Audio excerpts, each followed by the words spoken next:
Aqui o capítulo 5, que é onde nós estamos agora no verso 9, merece uma pequena recapitulação todo dia. Jesus na Galileia, numa das montanhas suaves do lugar, os discípulos se aproximam, as multidões vêm chegando e ele começa a ensinar o caminho da prosperidade. É o primeiro tema, é o primeiro assunto que Jesus escolhe para com ele começar a sua didática, tem a ver com felicidade, com os macários, com os felizes, os bem-aventurados, que na realidade é o significado da verdadeira prosperidade. Jesus quer saber dos discípulos e das multidões se eles já entenderam quem é de fato o ser humano próspero. O que é prosperidade do ponto de vista de Jesus?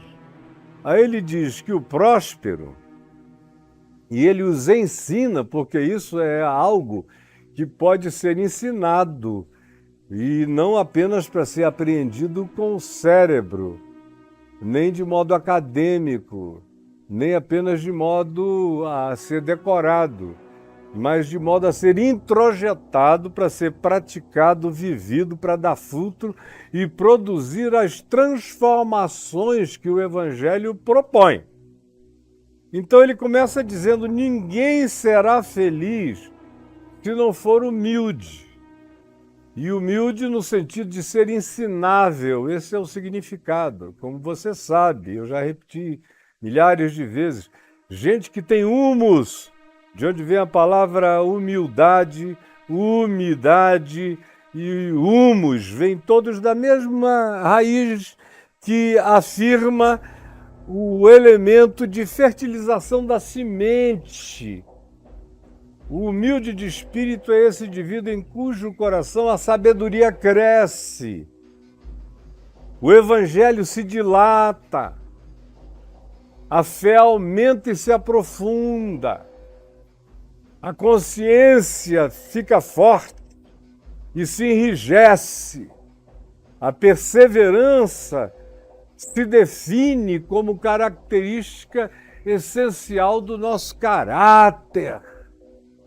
Isso acontece se eu for humilde, se eu for ensinável, do primeiro dia da minha vida ao último dia da minha vida.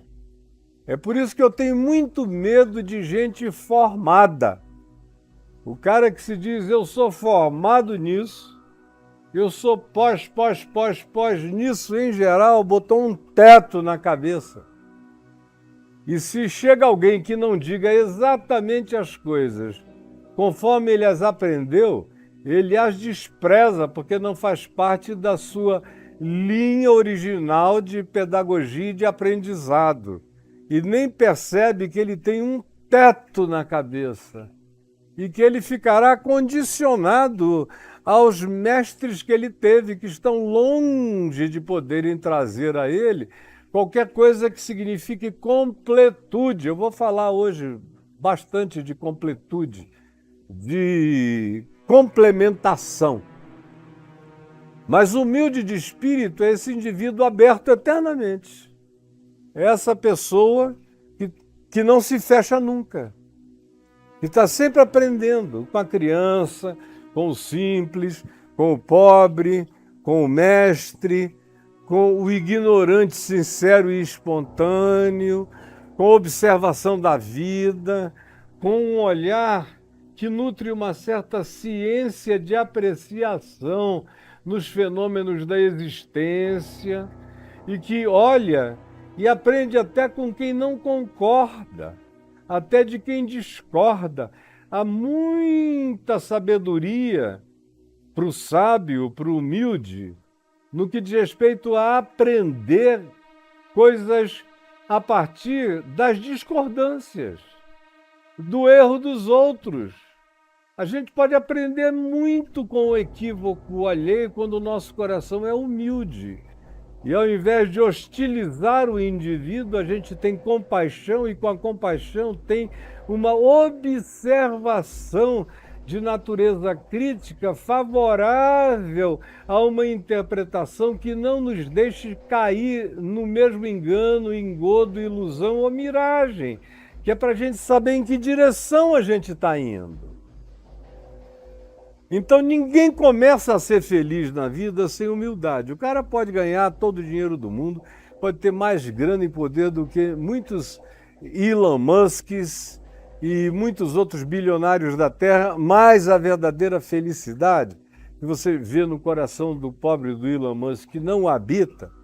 De vez em quando eu vejo algum vídeo dele falando da tristeza dele, de sentimentos depressivos que tomam conta, de como a vida, muitas vezes para ele não faz nenhum sentido. O que dá a impressão é que ele fica se distraindo com todos esses brinquedos majestosos e interespaciais, intergalácticos, ou com as descobertas do nível Tesla aqui na Terra, porque pessoalmente o coração anda oco.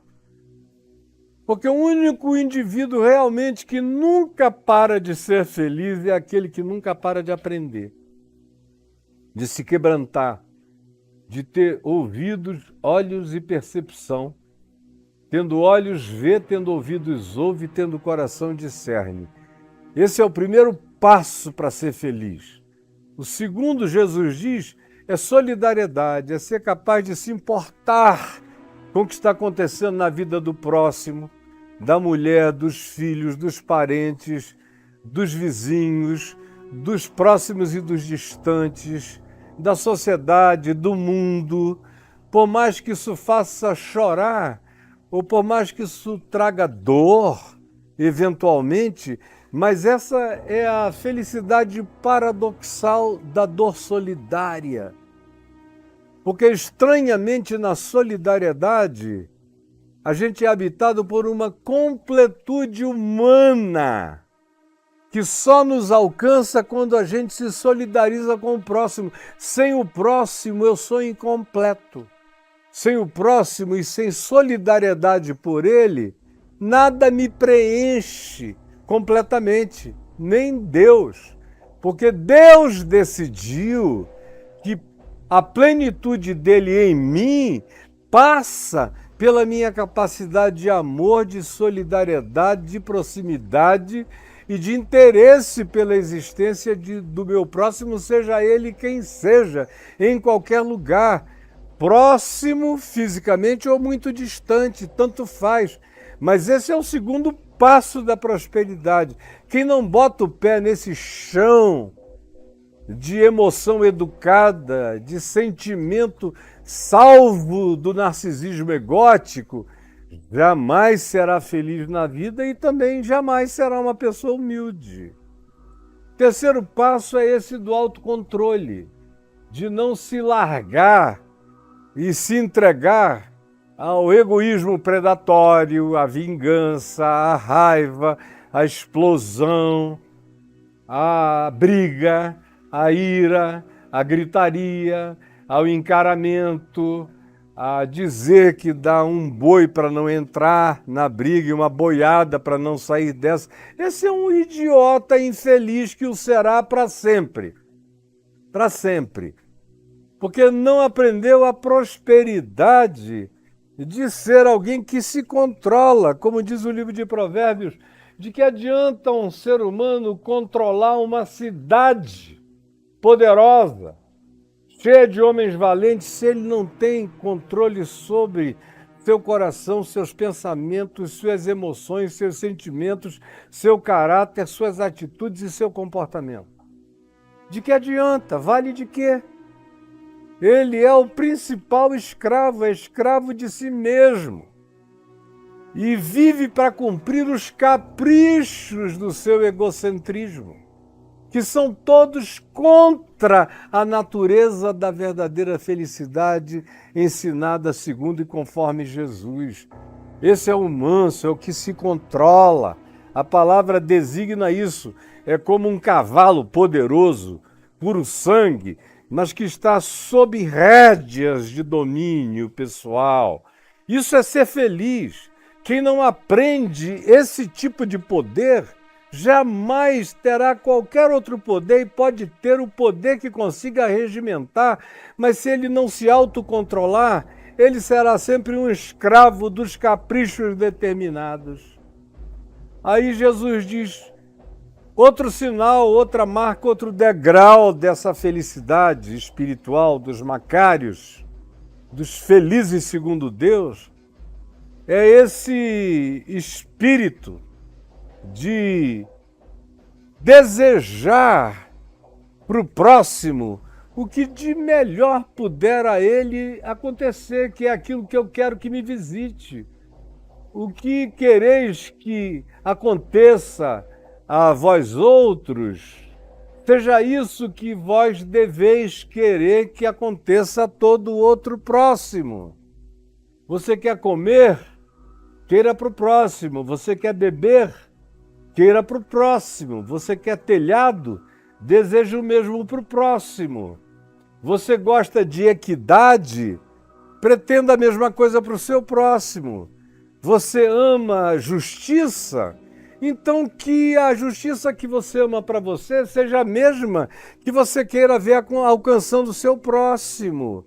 E eu expliquei aqui os níveis diferentes de justiça e disse a você que Jesus está falando aqui não da justiça do legalismo, do justicialismo, nem tampouco dos cumprimentos constitucionais, nem tampouco dos códigos morais. Ele está ensinando a ética do reino de Deus, que é uma justiça que ele disse que excede em muito a dos escribas, a dos fariseus, a de Moisés, a de Hammurabi, a de qualquer legislação, de qualquer povo da terra.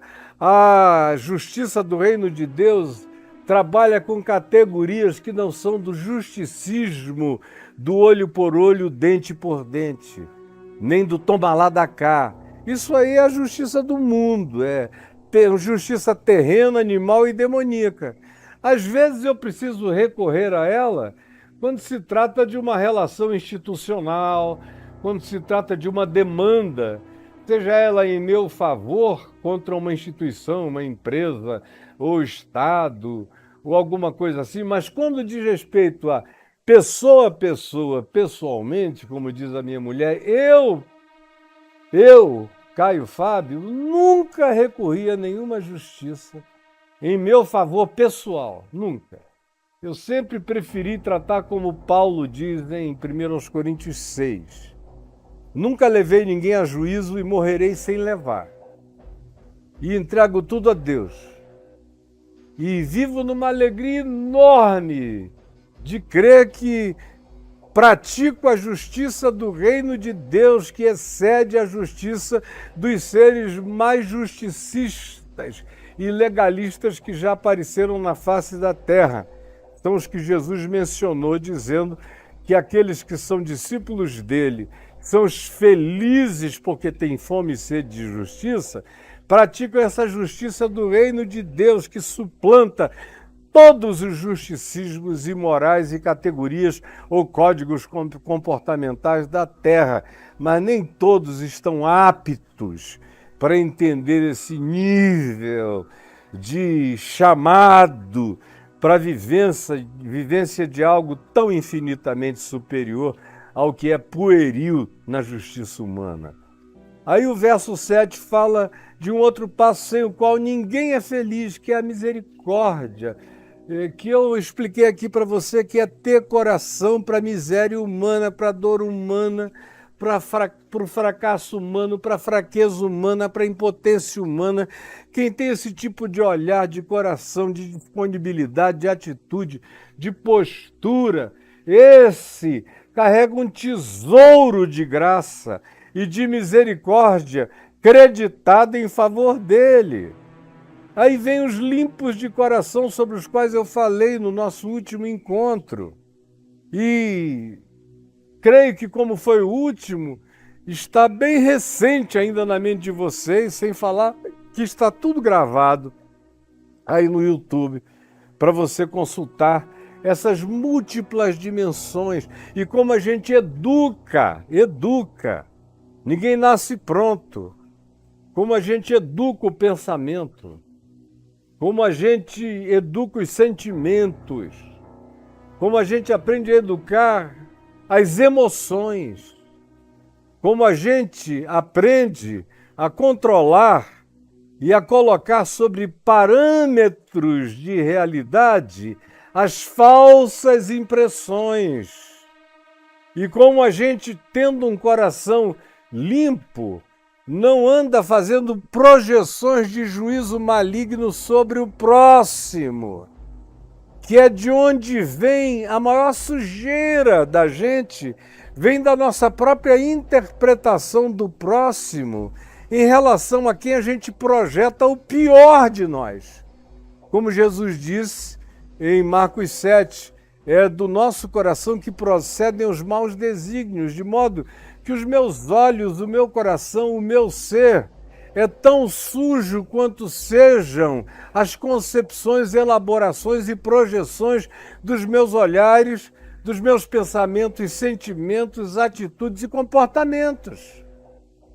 Ninguém é feliz se não entender isso e se não andar no caminho da limpeza, dessa higiene do espírito, da mente. E é possível. É possível não porque eu li um livro de alguém que disse, eu consegui. Eu convivi com uma quantidade significativa de gente que viveu uma vida limpa de coração. Limpa de coração e que foi aprendendo a educar os pensamentos. Foi a principal lição do meu pai para mim, quando ele me perguntou qual vai ser a sua pior dificuldade. No meu primeiro dia de fé, eu me converti no dia 18 de julho de 73. No dia 19, nós dois, na varanda da nossa casa, ele me perguntou qual vai ser a sua maior dificuldade. É o quê? É cannabis sativa, é ayahuasca, é cogumelo, é metanfetamina. Eu falei, não, pai, isso aí é bobagem que nunca teve poder sobre mim, por mais que eu tenha usado, e nem terá. Para isso, o senhor nem precisa se preocupar. Meu maior problema tem a ver com aquilo que ocupa a minha mente, emoção, sentimentos, e que faz parte da pior fragilização do meu caráter, que é o desejo lascivo pelas mulheres lindas e maravilhosas que atravessam com grande generosidade de abertura na minha direção. E sobre isso eu não sei o que fazer. E meu pai me disse, eu vou te ensinar. Porque eu já fui assim um dia e deixei de ser. E hoje em dia eu não tenho mais mente para lascívia, não tenho mais mente para as elaborações luxurientas, não tenho mais mente para tudo isso, porque eu fui aprendendo, e eu quero te dizer, meu filho, isso fica sob o estrado dos nossos pés quando a gente aprende. E me ensinou, e eu já falei para você aqui o que ele me ensinou. Se você chegou aqui hoje pela primeira vez de paraquedas, vá lá no YouTube e veja a última mensagem sobre os limpos de coração e aprenda para você. Hoje a gente chegou no verso 9, onde ele diz, espiritualmente felizes, bem-aventurados, macários, os pacificadores. Os pacificadores. E a palavra hebraica, que não é o caso aqui, que define paz, que todo mundo sabe, é a palavra shalom. Ela não fala de uma paz negativa. Não é aquele momento de conflitos. Não é a paz só da ausência de guerra. Não é a paz das tréguas. Não é a paz dos acordos contratados. Não. É uma paz plena, integral. É uma paz propositiva. É uma paz dialogal. É uma paz relacional. É uma paz que carrega em si todos os gestos da reconciliação. É uma paz sem guarda alta, com a guarda baixa. É uma paz como aquela que Jonatas, filho de Saul, ofereceu a Davi, depois que Davi matou Golias.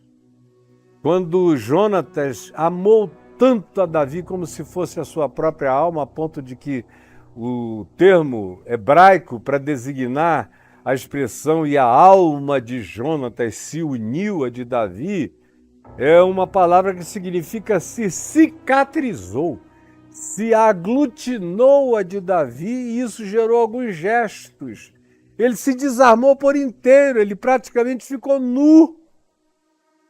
Ele tirou couraça, escudo, espada, capacete, todos os seus aparatos de guerra, todas as suas defesas, se colocou despido e disse: olha, tudo que era elemento de defesa e de ataque na minha vida, em relação a ti, eu entrego, e para você eu quero me apresentar nu o resto da minha vida na nossa amizade.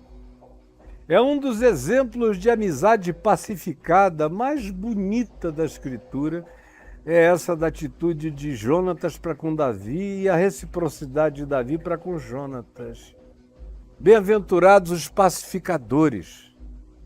E aí o termo grego designa algo muito interessante, porque a palavra grega que aparece aqui para designar pacificador é a palavra que também tem a ver com completude, tem a ver com complementariedade, tem a ver com plenificação, tem a ver com não deixar espaço, vácuo, tem a ver com não deixar brechas se criarem, tem a ver com não permitir que nenhuma falha, nenhum cânion relacional se estabeleça. Isso é tão óbvio pela continuidade, porque depois de dizer bem-aventurados esses que completam os vínculos, os pacificadores, esses que preenchem os vácuos, esses que não deixam os fossos crescerem, é seguido de porque eles serão chamados filhos de Deus, porque eles serão chamados pontífices. Eles são esses seres da pontes, são os que constroem mediações, são os mediadores relacionais. Esses são os prósperos, são os macários. Não são os que cavam abismos, são os que aterram abismos. Não são os que abrem valas, são os que enchem valas. Não são aqueles que arrebentam pontes, antes são aqueles que as fortalecem, as soerguem, as mantêm. Ser um pacificador e viver como um filho de Deus é assumir para si a missão mediadora do Filho de Deus. É assumir para si a missão mediadora de Jesus, que fez mediação o tempo todo. E não fez mediação apenas na cruz, onde ele se tornou o mediador absoluto entre Deus e os homens. Mas em qualquer outro tempo, em qualquer outro momento, em qualquer outra era, mesmo antes que houvesse mundo, o Novo Testamento já diz que ele já era o mediador entre todas as criaturas, entre todas as criações, entre todas as dimensões, porque o Cordeiro, essa simbolização arquetípica, que expressa essa capacidade divina de se entregar, de Deus morrer, de Deus se despojar de Deus em favor da criação que ainda iria ser criada e em favor da criação que já criada se desconstruiu, se perverteu toda. O mesmo Espírito do Cordeiro antes da fundação do mundo é o Espírito do Cordeiro de Deus que tira o pecado do mundo, de acordo com a afirmação de João Batista e de acordo com a encarnação do que Cristo Jesus fez na cruz. É esse reconciliador, como Paulo disse a Timóteo, pois há um só Deus e há um só mediador entre Deus e os homens, Cristo Jesus, homem. E eu sou um bem-aventurado quando eu chamo para mim esse lugar. Eu me lembro de quando eu era jovenzinho na fé, tinha uma música em inglês que acabou ganhando uma versão para o português, muito bonita, que me toca profundamente até o dia de hoje, e que fala do, como é o nome da música? Do Troubled Waters, das águas turbulentas. E a oração daquela música é a do indivíduo que quer que o corpo dele seja colocado sobre as águas atribuladas, os fossos de angústia, para que ele virasse uma ponte de reconciliação entre os separados. E a oração dele era essa. Eu era recém-convertido, eu já gostava da música em inglês. Quando eu vi a versão dela para o português, conquanto eu nunca tenha gostado de versões de nada do inglês para o português, mas eu achei que aquela ficou tão apropriada, tão bonita. Eu chorei tantas dezenas de vezes, recém-convertido, me oferecendo a Deus, pedindo que Ele transformasse de mim um pontífice, um fazedor de pontes, um construtor de elos, de vínculos, um aproximador dos separados, um indivíduo que vem ao mundo para viver o Filho de Deus. Assim como o Pai me enviou ao mundo, também eu vos envio. Portanto, é para vocês me repetirem, Jesus está dizendo. É para aproximarem os inaproximáveis. É para atravessarem os terrenos minados. É para abençoarem samaritanos e não se sentirem ofendidos por fariseus. É para terem a capacidade de, do alto da cruz, dizer: Pai, perdoa-lhes porque eles não sabem o que fazem. Esse é um pacificador, é um complementador. A palavra grega é tão bonita. Quando ela traz esse significado de inteiramento, de aumentamento, de fazer o que não chega do outro lado atingir a outra margem. E aonde o próprio indivíduo se faz de plataforma de possibilidade de reconciliação, para que as pessoas andem por sobre ele, cheguem na margem do abraço, do reencontro, da reconciliação. Jesus diz que se você quiser ser feliz, você vai ter que aprender isso, então não tem jeito. Não dá para ser feliz alimentando ódio, alimentando ira, nutrindo antipatia. Eu gosto de quase todo mundo, mas tem 2, 3 pessoas que eu detesto. E é um direito meu detestar essas pessoas, não gostar delas, me fechar para elas. E pobre de você, porque você nunca vai encontrar uma felicidade plena do ponto de vista espiritual. Você só vai se dar bem com aquelas pessoas que tratam você bem. Mas você nunca vai amadurecer para ser uma pessoa maior do que o antagonismo, do que o adversário, do que o inimigo, do que o Satanás humano que se contrapõe a mim, do que os diabolos humanos que querem dividir a minha vida, a minha causa, as minhas coisas, que são contra mim. Porque eu nunca, se não aprender a ser um pacificador segundo Cristo, um reconciliador de natureza messianicamente fraterna, conforme Jesus, conforme o Filho de Deus, eu serei amigo apenas dos que me tratam bem, como Jesus disse, até os gentios, até os pagãos. Qualquer idiota consegue isso. Mas eu estou chamando vocês para uma dimensão superior.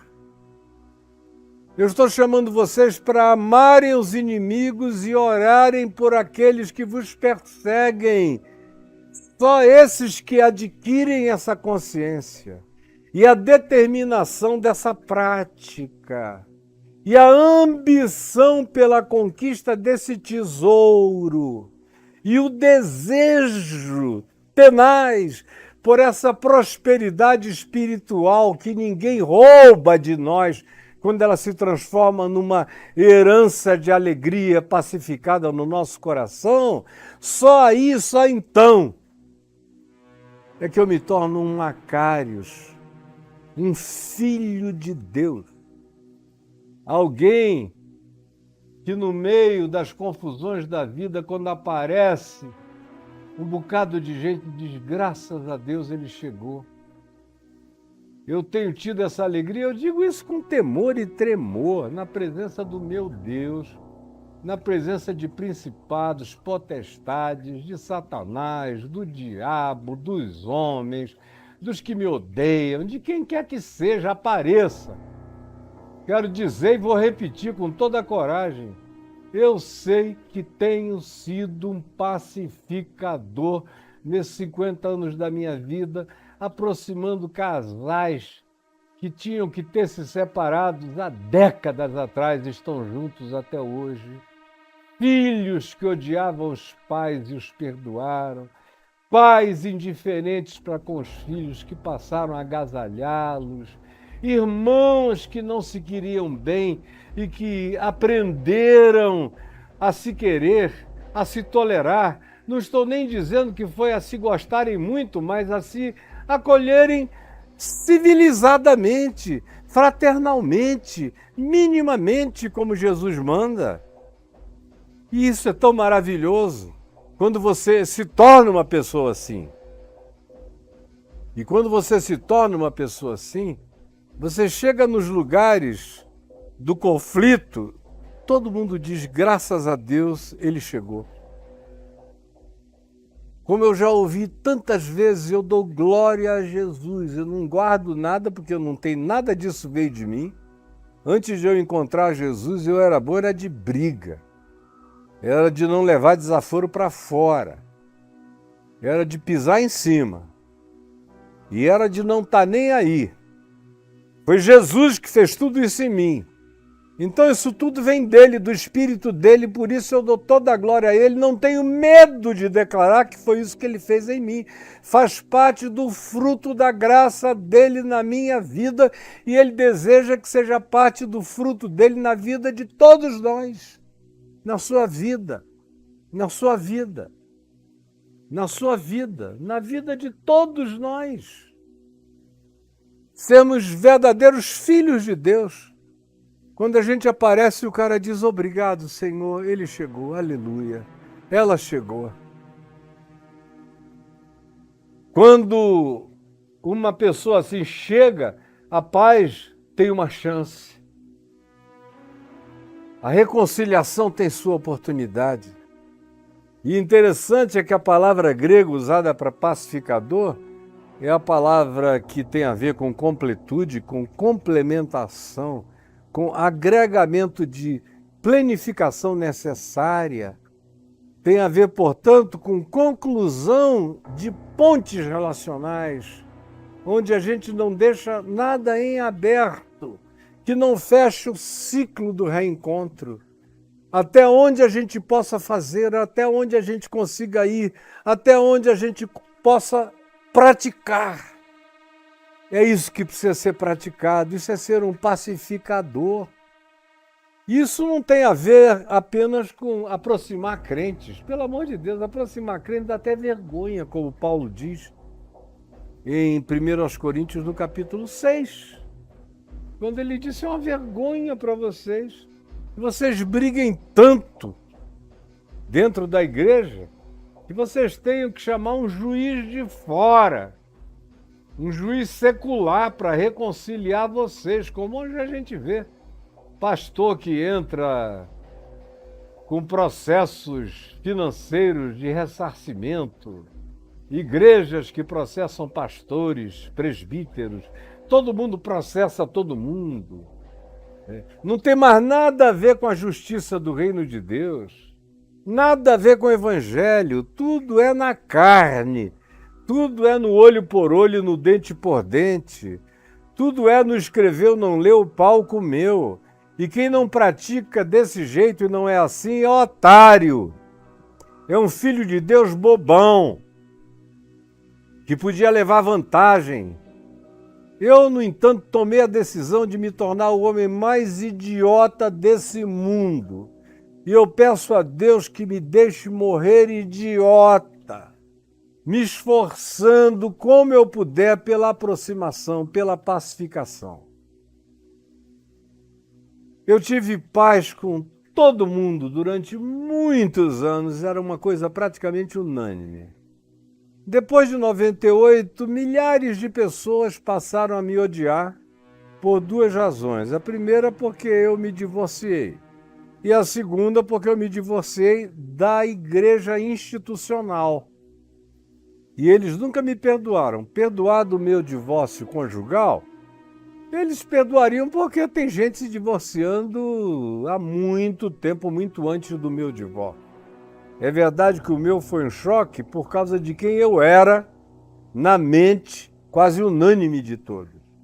Mas o pior de tudo foi dizer: eu não quero mais fazer parte da igreja evangélica porque ela é uma igreja de ódio, de raiva, de intolerância, de inimizade, de mentira, de conflito, onde a liderança se reúne, mas se odeia no particular, e eu conhecia todos aqueles ódios.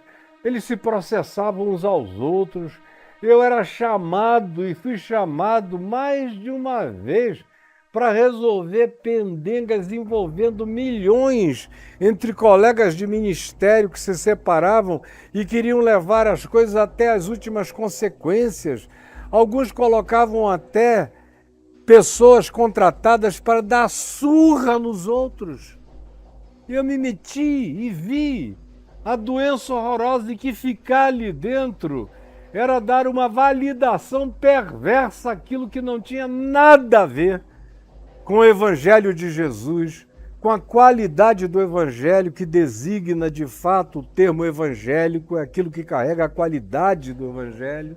Não tinha nada a ver com Jesus. Ficar ali dentro era fazer validação de conteúdos satânicos e não do Evangelho, e eu disse não.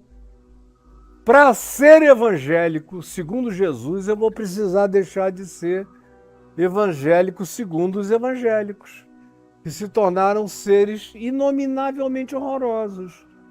Agora, eles ficam me acusando de muita coisa, mas eles sabem que eu sou mais crente no meu coração do que a soma de muitos deles, todos juntos. O coração está fiel no Evangelho e vai morrer fiel no Evangelho.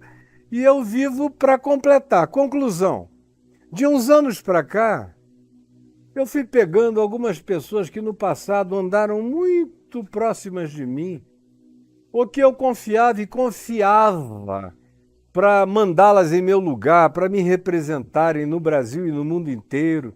Gente boa de Deus, mas que quando da minha separação tomaram atitudes hostis contra mim. Um pouco antes da pandemia, Deus falou fortemente no meu coração que eu não podia deixar nenhuma dessas pessoas cavarem esses fossos, porque elas cavaram e não eu, mas que era minha responsabilidade construir as pontes.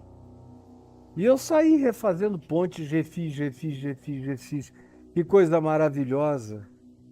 Eu vi gente doente ficar curada. Eu vi gente amargurada ficar adocicada. Eu vi gente deprimida se reerguer, se levantar.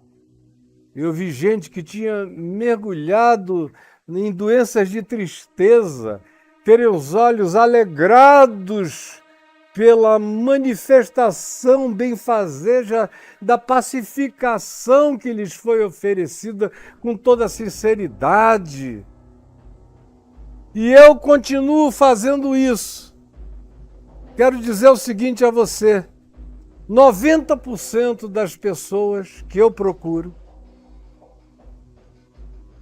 para quem eu nunca fiz nada, eram elas que deveriam, pela lógica humana, me procurar, mas eu também não estou nem aí para a lógica humana, eu sigo a lógica do reino de Deus. E no reino de Deus são os pais que entesouram para os filhos. Quem sabe mais ajuda quem sabe menos. Quem pode mais socorre quem pode menos. Quem tem mais doa para quem tem menos. E se eu tenho mais, eu é que tenho que fazer a minha parte. Se eles são meninos, é problema deles, eu já não sou. Então a responsabilidade é minha, porque são os pais que entesouram para os filhos. De todos, só uns 10% sorriram, agradeceram, mas não vieram. Os outros todos vieram e que comunhão infinitamente melhor.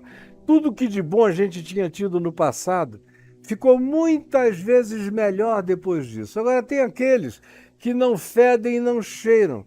Você faz todo o esforço de aproximação, de chegada, eles são simpáticos, eles são gentis, eles são isso tudo, mas o coração deles é empedrado. Eles nunca se abrem, eles nunca dão intimidade, eles nunca deixam você entrar no santo dos santos da alma deles, mas não tem problema. Eu fico em pé no átrio, fazendo a minha parte. O resto é problema deles. De mim não faltará a proposta da completude. Eles só não a têm porque não quiseram até hoje. Mas da minha parte, está tudo construído, não só o projeto material, está todo pronto. É só deitar a ponte que ela está feita, porque Jesus já a construiu na cruz. E ela é instantânea. E é o apóstolo Paulo que usa uma figura de linguagem maravilhosa em Efésios, no capítulo 3, quando nos diz que Jesus nos ensinou a vivermos neste mundo para derrubarmos as muralhas de separação. Derrubarmos as muralhas de separação. Constrói pontes, derruba muralhas. Derruba muralhas de inimizades. Hoje em dia é um negócio sério, porque tem gente que nem te conhece. Eu às vezes vejo pessoas jovens, de 30 e poucos, 40 anos, que eu nunca tive a chance de sentir o cheiro, nem de ver, que não eram nem nascidas quando eu comecei a pregar, mas são pessoas que chegam já com um espírito tão agressivo.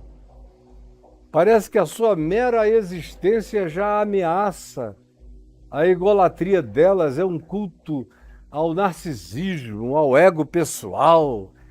Gente querendo aparecer de qualquer jeito, atropelar de qualquer maneira. Eu olho para Jesus e digo: Senhor, me ajuda a ficar aqui do meu cantinho, pregando a Tua palavra com graça, sabedoria e unção, me oferecendo para toda pontificação, para toda reconciliação, para ser pontífice espontâneo de todos os vínculos.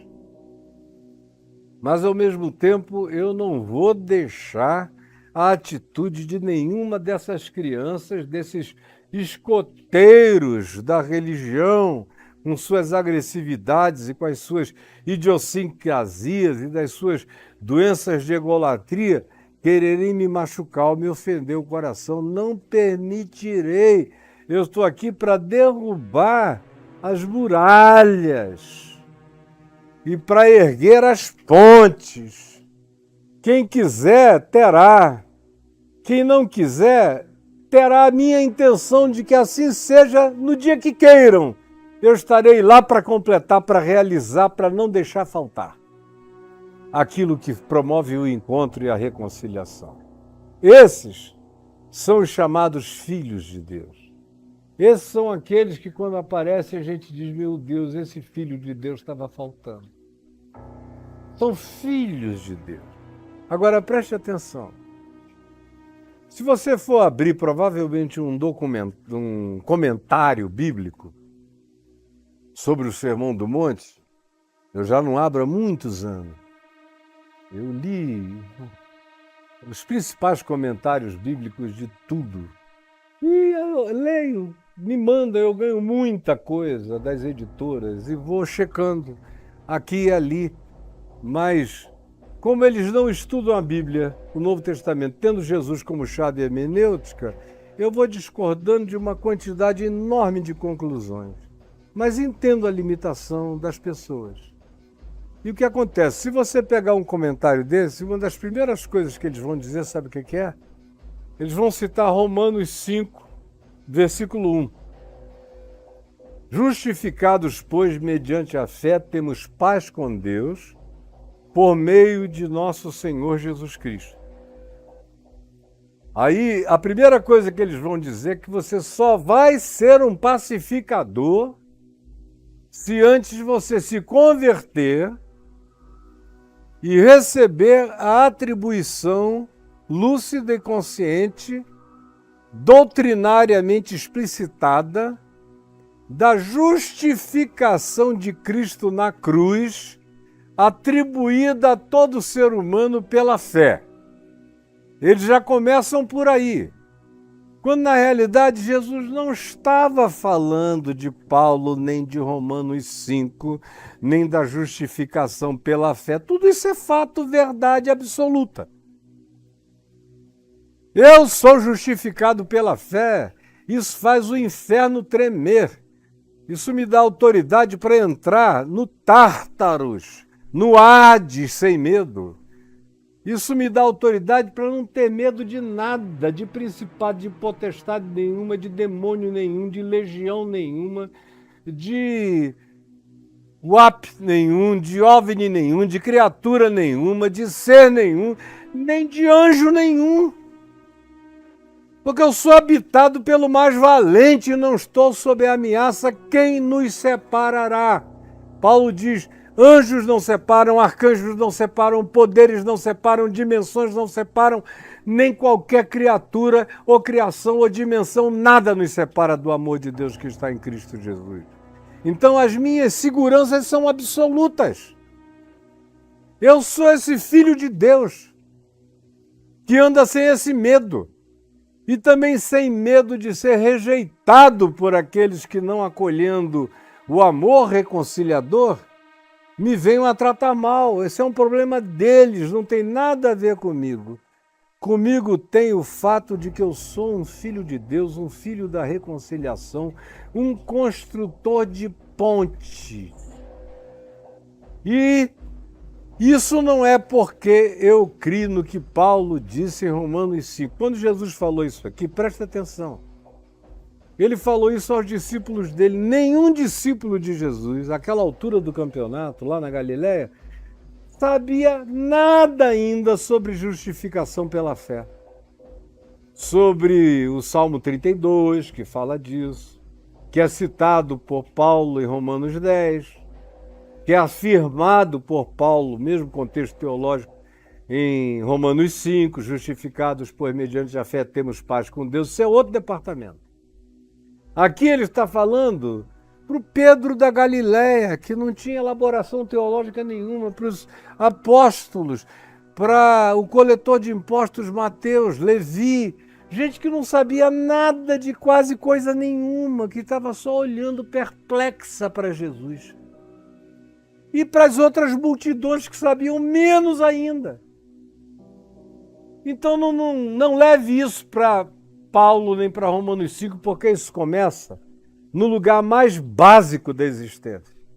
Isso aqui, se for praticado por um hindu, vai dar bem-aventurança a ele. Ele será um filho de Deus. Se ele for um budista cheio de reconciliação, ele será chamado um filho de Deus. Se ele for um maoísta, cheio desse espírito de reconciliação, ele será chamado um filho de Deus. Se ele for um agnóstico, que se esforça por ver as pessoas em paz, se perdoando e se reconciliando, sem que ele próprio tenha uma explicação para isso, ele será considerado e chamado um filho de Deus. Isso aqui não tem nada a ver com o cristianismo, não tem nada a ver com ter aprendido a doutrina da justificação pela fé, segundo Paulo ou Pedro ou qualquer apóstolo. Isso tem a ver com a atitude humana mais básica, mais visceral, mais universal e que está presente e espalhada na Terra inteira. E o mundo só não entrou numa situação absolutamente catastrófica, porque apesar do cristianismo e apesar dos cristãos, está cheio de filhos da reconciliação, filhos construtores de ponte, filhos sumo pontífices fraternos, relacionais, mediadores de natureza política, ideológica, social, econômica, gente agnóstica, gente ateia, gente religiosa, gente que nem pensa no assunto, mas gente que não sabe viver sem paz e sem pacificação.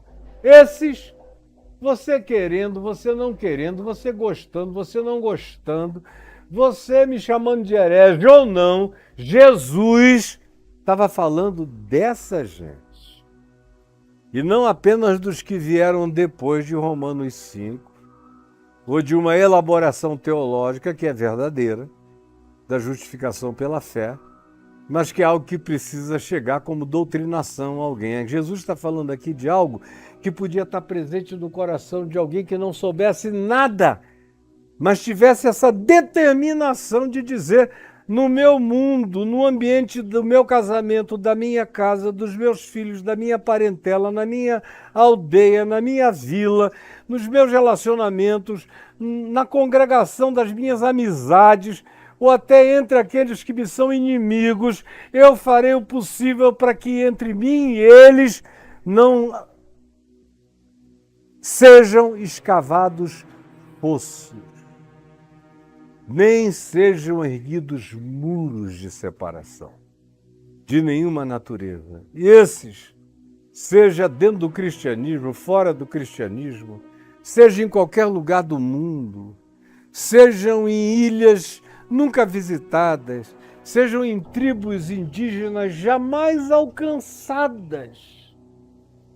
Aqueles que isso praticam e que assim são, e que carregam essa alegria de ambição espiritual, e não se equivoque, tem gente que nunca ouviu falar no nome Jesus, mas que carrega isso no coração muito melhor do que você, que ficou aí enrolado nos novelos das doutrinações e perdeu a paz e o amor, a alegria e o espírito de graça e reconciliação. Tem muitos que nunca souberam de nada, mas que praticam isso com uma graça que os anjos aplaudem, que os principados e potestades dizem, como Jesus disse do centurião romano: em verdade eu vos digo que em todo Israel, ou em toda a igreja, ou no meio de todos os que se dizem cristãos ou qualquer coisa, eu nunca achei uma fé como essa. Ou são esses que, não tendo doutrinação nenhuma, como a mulher Ciro-Fenícia, lá de Marcos 8, para quem Jesus, no fim de tudo, diz: ó mulher, ela era lá, ela veio da região Ciro-Fenícia, era uma pagã, sabia coisa nenhuma, só sabia que tinha uma filha possessa, endemoninhada e que estava sofrendo muito. E creu que Jesus podia ser a solução. E implorou. E de tal modo foi a convicção de fé dela, que deixou Deus em Cristo em estado boquiaberto e perplexo, a ponto de Jesus dizer: ó mulher, grande a tua fé, seja feito contigo conforme tu queres.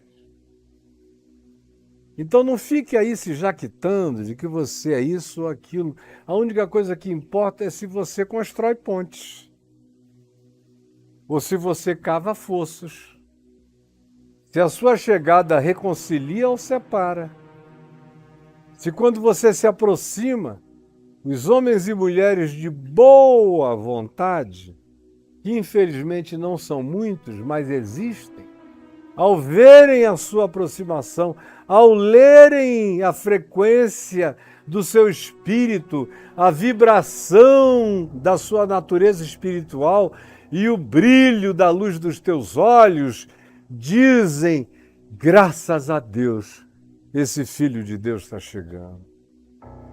E isso é reconhecido, como eu tenho testemunho para dar, no mundo árabe, de pessoas que nem sabem que eu sou cristão, nos países mais diferentes da Terra, onde ninguém sabe quem eu sou. Mas você troca 5 minutos de uma palavra com alguém, uma conversa amena, logo a pessoa está virando para você e diz: tem uma coisa diferente em você que eu sinto em mim, que emana de você para mim, e emana mesmo, vibra mesmo. E se do outro lado tem um filho da paz, como Jesus diz em Lucas 10, a nossa paz vai sobre ele e ele a percebe. Ele lê a vibração do teu coração, ele se identifica com você como irmão, mesmo que não tenha nenhum ponto de contato doutrinário ou informativo entre vocês. É espiritual esse vínculo, está para além das lógicas verbais ou das construções de qualquer natureza de comunicação que a gente possa chamar de ensinável ou codificável. Tem a ver muito mais com aquilo que espíritos leem sobre outros espíritos. Tem muito mais a ver com discernimento do ser do outro do que com qualquer outra coisa. E você? Me diga de você, já são 4h10 aqui, eu já falei 10 minutos a mais. Você acha que você é um filho de Deus porque você foi batizado na igreja? Porque você dá o dízimo? Porque você frequenta uma congregação, um clube denominacional, uma torcida organizada doutrinária, uma espécie de organização maçônico-evangélica, no sentido de que aquele é um grupo fechado, e salvos são apenas os que aprenderam os segredos doutrinários daquela sociedade muito fechada.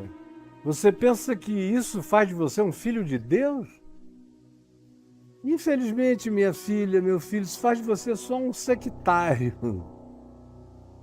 Faz de você só um intolerante, ou um arrogante, ou um nojento, ou um altivo, ou um soberbo, ou um ser feio, horroroso mesmo, mas filho de Deus não. O mundo está cheio de filhos de Deus que nunca entraram numa igreja, nem entrarão, que não conhecem nenhuma doutrina do cristianismo, mas praticam o evangelho como humildade, são ensináveis, são solidários, são desejosos de que a vida de todo mundo melhore tanto quanto a minha, ou seja, tem fome e sede de justiça, tem coração condoído pela fraqueza do próximo, buscam ter uma mente que não é uma pocilga de sujeiras e de maldades. São, portanto, seres da paz e promotores dela. Onde quer que cheguem, não conseguem conceber, alimentar vínculos de raiva, de ira, nem de ódio, nem tampouco se contentam apenas com tréguas. Como se diz em inglês, com truce. Não. Eles querem ver reconciliação, eles querem ver as guardas baixas, eles querem ver as metralhadores receberem flores nos seus canos. Eles querem ver o cumprimento da profecia de Isaías. Querem ver os instrumentos de guerra sendo transformados em arados para se plantar os melhores frutos da vida, para todo mundo se alimentar como irmãos. Esses são os filhos de Deus. E que nem sempre estão nas igrejas. Nem sempre. Na igreja, com certeza, você tem a presunção da filiação a Deus. Agora, a prática da filiação, a identificação do DNA de Jesus, do DNA de Cristo, do DNA do nosso Pai que está nos céus, a gente não acha com essa regularidade toda, e muito menos entre pastores.